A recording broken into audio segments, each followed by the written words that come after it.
soir, j'aimerais parler de Jésus, notre miracle. On va parler, j'ai eu envie d'appeler comme ça, j'aurais pu l'appeler, vous donnerez un titre à la fin si vous voulez, hein. Mais j'aurais aimé commencer par une histoire en vrai.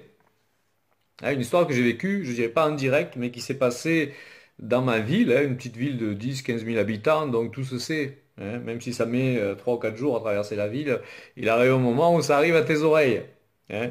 Donc j'aimerais vous raconter l'histoire, une histoire en vrai, l'histoire de Mario et de son épouse, que tout appelait à la réussite, hein. Donc il se marie, lui commence à chanter, il a un vif succès, c'est un artiste, hein, reconnu mondialement. Donc tout se passe bien, hein, et vraiment, même on commence à le regarder avec, j'allais dire presque convoitise, jalousie, puis d'autres le regardent avec joie parce qu'il fait partie de la famille, il réussit, c'est celui qui réussit, hein. Et puis donc il se marie, l'épouse tombe enceinte, alors on dirait un scénario hollywoodien, hein. Tout se passe bien, hein, le succès, l'argent qui rentre, hein, alors qu'on vient d'une famille pauvre, hein, rejetée, personne n'est allé à l'école, hein, on a passé sa jeunesse à jouer de la guitare sur le trottoir, et quand je dis ça, j'exagère pas, hein, on ne sait pas lire et écrire, mais on sait jouer, hein, de la musique. Et puis c'est le succès, on monte à Paris, premier DVD, premier CD, commence en une tournée mondiale, et puis la femme est enceinte, donc il rentre, et puis la femme accouche, et elle reste paralysée.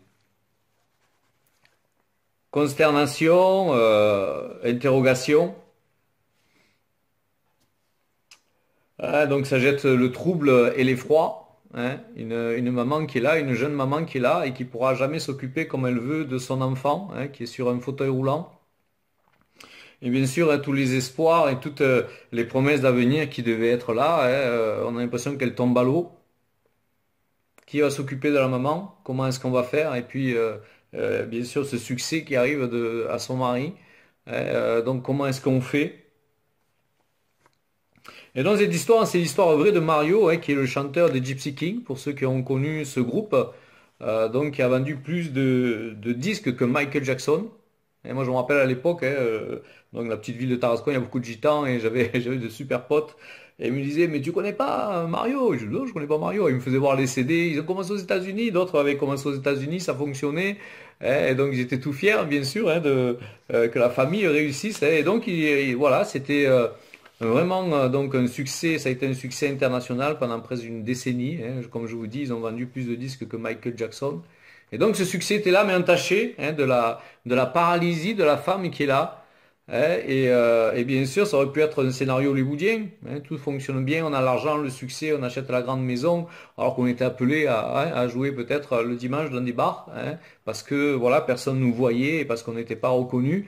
Et puis voilà, vient cette catastrophe, hein, de l'enfant qui naît et qui laisse la maman handicapée. Et, euh, et donc cet enfant qui grandit aussi, hein, vous imaginez un peu cette maman qui regarde passer en fait la vie au travers de sa fenêtre, qui ne peut pas participer comme elle voudrait à la vie, hein, de sa communauté, à la vie de famille, le désespoir qui envahit le cœur, la peur, la crainte de quoi va être fait l'avenir. Et cet enfant, hein, qui voit sa mère perpétuellement sur un fauteuil roulant. Et ce que l'homme, l'œil humain, hein, voit comme un échec, ce que l'œil humain voit, hein, comme un handicap, hein, cette femme sur un fauteuil roulant, hein, que l'on pousse, hein, eh bien Dieu le voit comme une bouée de secours pour des milliers de personnes.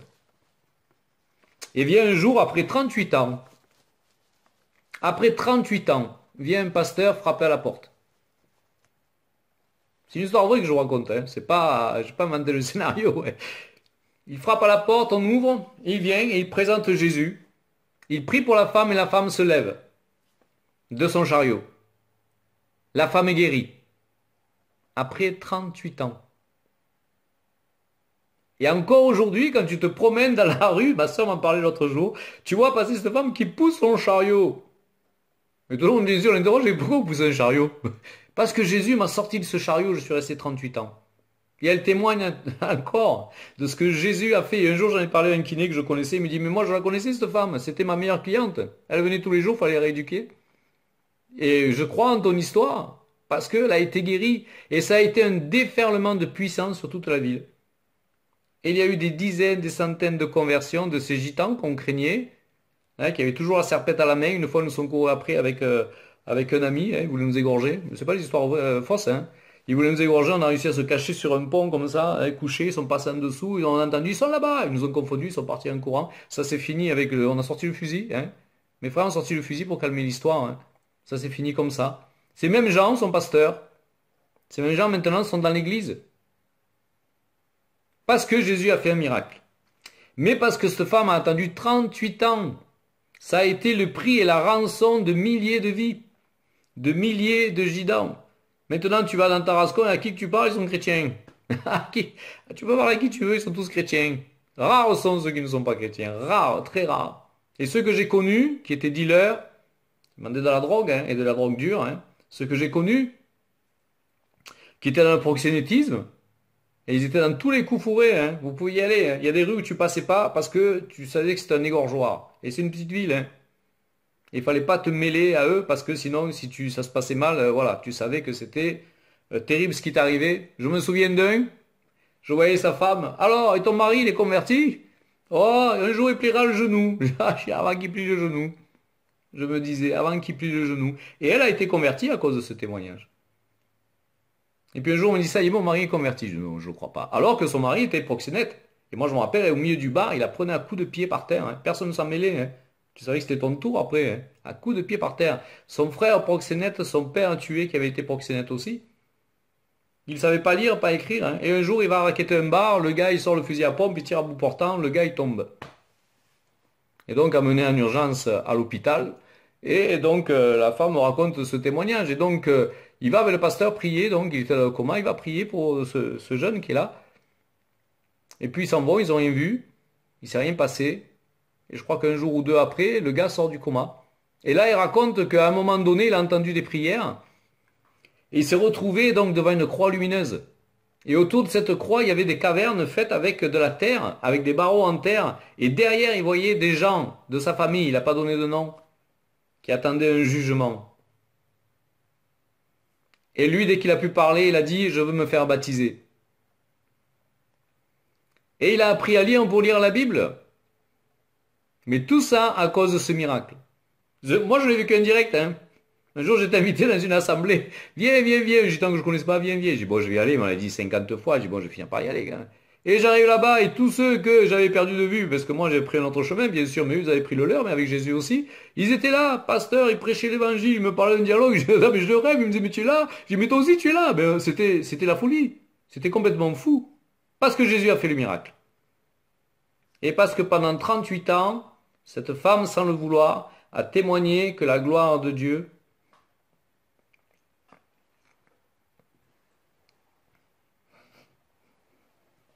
allait venir sur sa vie.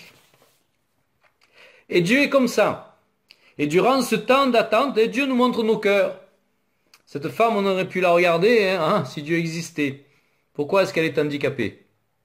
Si Dieu existe vraiment, pourquoi cet enfant doit se passer de sa mère? Il a été élevé la moitié du temps sans sa mère. Et pendant ce temps, Dieu façonne nos cœurs. Et pendant ce temps, Dieu a dû façonner le cœur de cette dame. Toute la famille est venue au Seigneur. Je connais un pasteur qui était là. Ils ont renoncé à une carrière internationale. Hein, on les appelait les fils de Gypsy King. Parce que ils ont dit on va se perdre dans le monde. Ils ont renoncé à la carrière internationale. Moi, je connais très bien le gars, hein. C'était mon voisin de palier. J'ai très bien connu sa famille. Et il a dit non, on a renoncé parce qu'on allait se perdre dans le monde. C'est beau. C'est impressionnant parce que quand tu vois le succès qu'ont eu les parents, hein, Gypsy King, hein, tu vas taper Gypsy King, tu verras, ils étaient de partout à l'époque. Hein. Sortant de boîte de nuit, c'était que... voilà. Hein, Mais donc ça a été un déferlement. Et pendant ce temps, avant le miracle, Dieu regarde au cœur. Alors toi, en attendant ton miracle, quelle va être ton attitude de cœur? Quelle va être ton attitude de cœur? Et pendant ce temps, il façonne le cœur aussi, selon l'attitude que tu as. Il va façonner ton cœur. Tu vas voir ton cœur. Dieu, il connaît ton cœur, hein. Dieu, il sait ce qu'il y a dedans. Mais c'est toi qui ne le sais pas. Nous, on est aveugles. C'est que quand on a nos réactions, hein, après on se met à pleurer, Seigneur Dieu, qu'est-ce que j'ai dit, qu'est-ce que j'ai fait, pourquoi je suis comme ça? Hein. Mais Dieu veut nous faire voir nos cœurs et nos besoins de changement en attendant le miracle, même s'il dure 38 ans. Et cette femme ne savait même pas qu'il y avait un miracle au bout, hein, parce qu'ils n'étaient pas chrétiens. Hein. Vous imaginez un peu? Ça a dû être terrible. J'imagine un peu tous les espoirs déçus, tout ce qui a dû passer dans sa tête, l'habiller, lui donner à manger, la coucher, la lever, la doucher. On ne peut pas imaginer si on n'est pas dedans. On ne peut pas le voir. Et donc, hein, cette vie qui est là, ce désastre, hein, mais Jésus, lui, en a fait une bouée pour tous ceux qui étaient dans cette mer de péché, tous ceux qui étaient là, noyés dans le péché. Jésus en a fait une bouée de sauvetage. Jésus en a fait une bouée de sauvetage. Alors on va voir les attitudes de cœur que l'on peut avoir parfois hein, quand on attend le miracle. Et quelle est la bonne attitude? On va prendre Jean 11, du verset 1 à 3. On va pas lire toute l'histoire parce qu'elle est assez longue, hein, mais on va prendre certaines parties et on va voir un peu, ces attitudes de cœur différentes et la réaction de Jésus à ces attitudes de cœur. Il y avait un homme malade, Lazare de Béthanie, village de Marie et de Marthe, sa sœur. C'était cette Marie qui oignit de parfum le Seigneur et qui lui essuya les pieds avec ses cheveux. Et c'était son frère Lazare qui était malade. Les sœurs envoyèrent dire à Jésus, Seigneur, voici, celui que tu aimes est malade. Jean-Paul, tu peux prier pour moi ou pour ma sœur, pour mon frère, ils sont malades. Hein, ça, même à vous, hein, je suppose que vos amis au téléphone, ils sont malades. Et donc, ils s'attendent à une réponse instantanée de Jésus. Hein, c'est à 2 jours de marche. Hein. 2 jours de marche pour rejoindre Lazare. Donc, on vient annoncer à Jésus que celui qu'il aime, hein, au cas où il ne s'en rappellerait plus, hein, celui qu'il aime est malade. On te met un peu la pression, viens s'il te plaît. Tu as fait tellement de miracles, tu as ressuscité des morts, voilà, tu as multiplié les pains, les poissons. Hein, et celui qui est malade, viens s'il te plaît. Hein. Moi, je suis le copain de Jésus, il ne peut rien m'arriver, tout ce que je lui demande, il le fait, et il a logé à la maison. Il va venir. Et puis Jésus, on va voir ce qui se passe. Verset 6. Lorsqu'il lui apprit que Lazare était malade, il resta 2 jours encore dans le lieu où il était. Imagine un peu, hein? Jean-Paul, Lilou, Vivien, prie pour ceux que tu guéris. Voilà, hein, il y a ma mère qui va mourir, mon frère qui va mourir, viens. Et ouais, j'arrive, tu raccroches, tu restes 2 jours. Imagine un peu, hein, la douche froide, au bout de 2 jours, je pense que Marthe et Marie devaient vouloir... voilà, Jésus va arriver, il y a 2 jours de marche, il n'est pas là. Qu'est-ce qui se passe? 3 jours, il n'est pas là. 4 jours. Où est Jésus? Jésus préparait le miracle. Jésus préparait le miracle. Verset 20, on va plus loin dans le texte. Hein. Lorsque Marthe apprit que Jésus arrivait, elle alla au-devant de lui, tandis que Marie se tenait assise à la maison. Marthe dit à Jésus, Seigneur, si tu avais été ici, mon frère ne serait pas mort. Mais maintenant, même je sais que tout ce que tu demanderas à Dieu, il te l'accordera. Jésus lui dit, ton frère ressuscitera. Je sais, lui répondit Marthe, qu'il ressuscitera à la résurrection au dernier jour. Jésus lui dit, je suis la résurrection et la vie. Celui qui croit en moi vivra, même s'il meurt. Pour moi, ce n'est pas ça, j'ai plus beau de l'évangile. Et quiconque vit et croit en moi ne mourra jamais. Crois-tu cela?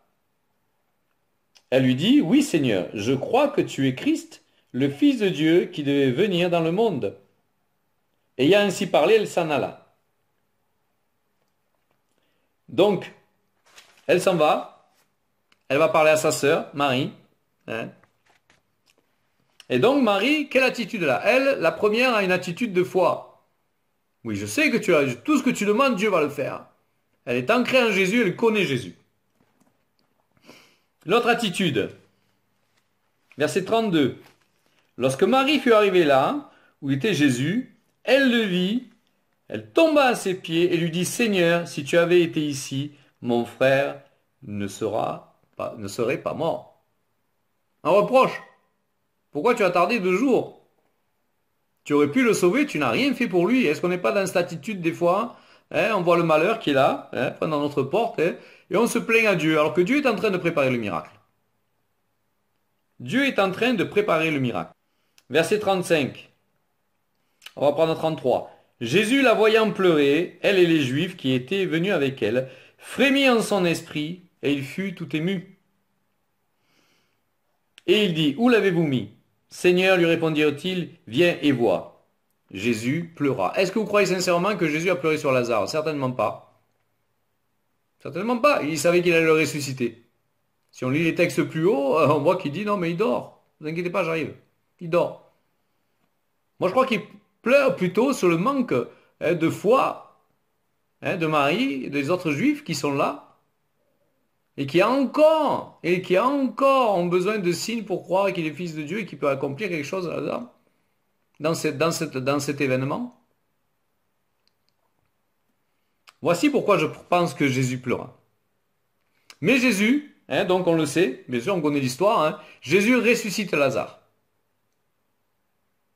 Et donc Jésus a attendu 2 jours pour ressusciter Lazare. Il aurait pu venir, il serait venu, ou même il aurait guéri avant qu'il ne meure. Mais Jésus préparait le miracle. On va voir un autre texte. Jean 5, versets 1 à 8.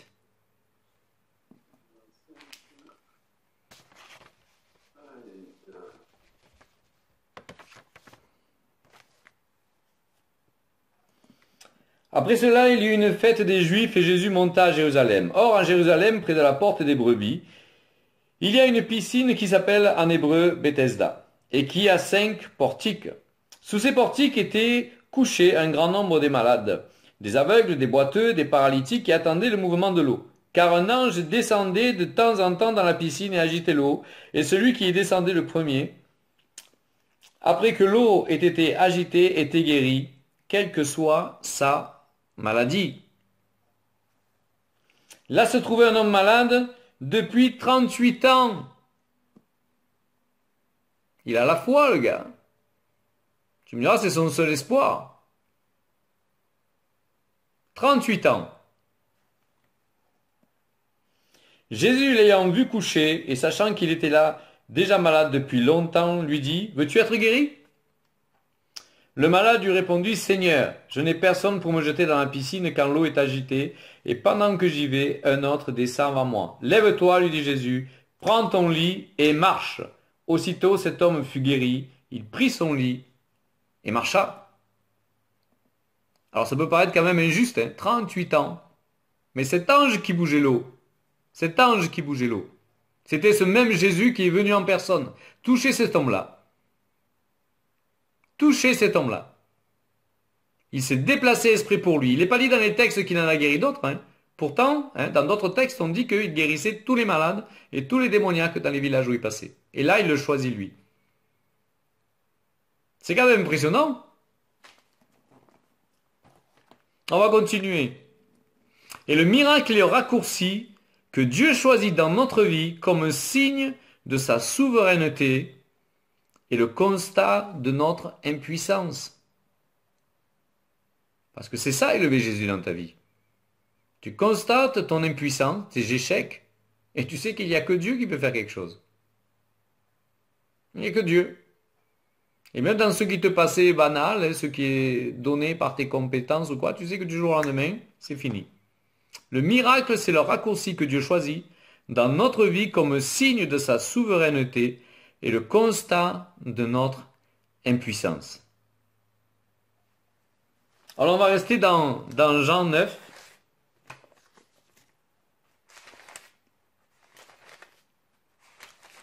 On va prendre Jean 9, du verset 1 à 3.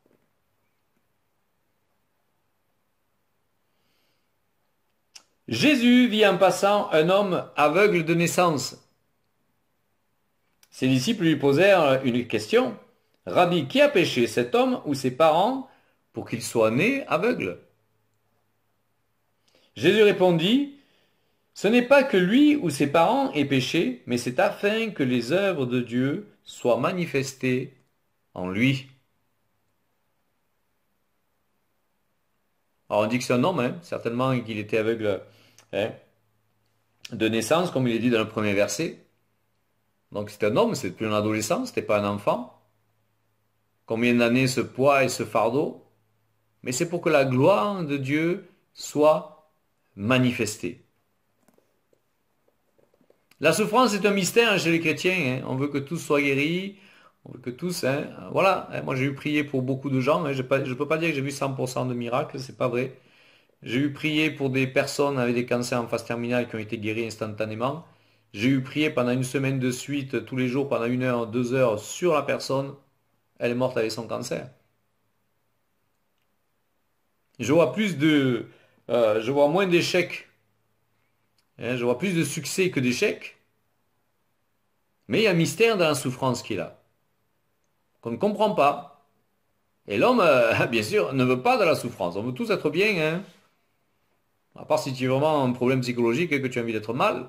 Parce que pour X raisons, mais on a tous envie d'être bien. Et personne ne veut que l'on sente en nous, hein, ce constat d'impuissance en nous, où on ne peut absolument rien faire. Alors, peut-être tu n'as pas été malade, mais peut-être tu as un être cher qui est malade. Et parfois, combien tu souffres quand ma mère était malade, qu'est-ce que je souffrais de pas de pouvoir rien faire. Tu pries, ça marche pas. Pourquoi chez d'autres ça marche et pour toi ça marche pas? Tu te dis, il n'y a pas de raison. Puis jusqu'au jour où Dieu fait le miracle. Hein, je me souviens qu'elle était à l'agonie, ma soeur m'appelle, elle me dit ça y est, elle est foutue, il faut arrêter de croire qu'elle va guérir, que c'est... Voilà, il dit ça y est, il faut arrêter maintenant, elle va mourir. J'arrive, je raccroche, je prends la voiture, c'est parti. Je m'accordais 3 jours de repos, bon, je les ai jamais eu. Hein. J'arrive, je rentre dans la maison, ok, je m'installe ici, on va commencer à prier, et toute la nuit je me levais, je commence à prier. 1 heure, 2 heures, 3 heures. Troisième jour, je la vois passer devant moi. Maman, qu'est-ce que tu fais là? Ah ben je vais déjeuner. Mais tu es plus malade, t'as plus mal? Ben non, ça va très bien. Et tu fais quoi? Ben, je vais faire mon café. Tu en veux un?